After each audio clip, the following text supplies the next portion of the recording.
বিএনপির নেতৃত্বে আওয়ামী লীগের নেতাকর্মীরা এবং বিএনপির সন্ত্রাসীরা তারা সারা দেশে আমাদের 11 দলীয় জোটের নেতৃবৃন্দের উপর হামলা করছে এবং যে আসনগুলোতে আমরা জয়ী হয়েছি সেই আসনগুলোতেও তারা হামলা করছে। তাদের একটা কমন কথা হচ্ছে যে নির্বাচনে বা ওই অঞ্চলের প্রার্থী এনসিপি কিংবা জামাতের হলেও সরকার তো তারা গঠন করছে, সুতরাং দেশে যে কোনো কিছু করার অধিকার তাদের আছে। তা আমরা ঠিক একই রকম আওয়ামী লীগের সময়ে আওয়ামী লীগের ভোট চুরি নির্বাচনের পরে যেমন তাণ্ডব দেখতে পেতাম সেই একই রকম তাণ্ডব আমরা দেখতে পাচ্ছি। আপনারা যদি খেয়াল করেন যে জুলাই গণহত্যার পর ঠিক 4-5 ঘন্টার মধ্যে আমাদের জুলাই গণঅভ্যুত্থানের সকল নেতৃবৃন্দ আমরা সবাই ভিডিও বার্তা দিয়ে সারা দেশের মানুষকে আহ্বান জানিয়েছিলাম যে আপনারা ভিন্ন মত থাকা সত্ত্বেও আপনারা আইন নিজের হাতে তুলে নেবেন না, আপনারা যারা গণহত্যার সাথে জড়িত তাদেরকে পুলিশের হাতে তুলে দিন, তাদের বিরুদ্ধে কোনো ধরনের নিজেরাও উদ্যোগী হয়ে ব্যবস্থা গ্রহণ করবেন না, তাদের বাড়ি ঘরে হামলা করবেন না। আপনারা সেটা দেখেছেন। আমরা এবং আমাদের নেতাকর্মীরা সারা দেশে জুলাই গণঅভ্যুত্থানের আমাদের সহযোদ্ধারা সারা দেশে এবং রাজনৈতিক দলগুলো থেকেও সারা দেশে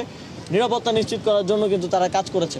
অথচ আমরা এখানে বিএনপিকে দেখলাম যে এক ধরনের চুপচাপ বসে থেকে তারা এটা এনজয় করছে, বিএনপির শীর্ষ নেতৃত্ব এনজয় করছে যে সারা দেশে ভিন্ন মতের উপর যে দমন পীড়ন চলছে। সুতরাং এটা চলতে থাকলে এটার পরিণতি কি হয় আমরা বিগত সময়ে দেখেছি, আমরা 2024 সালে দেখেছি।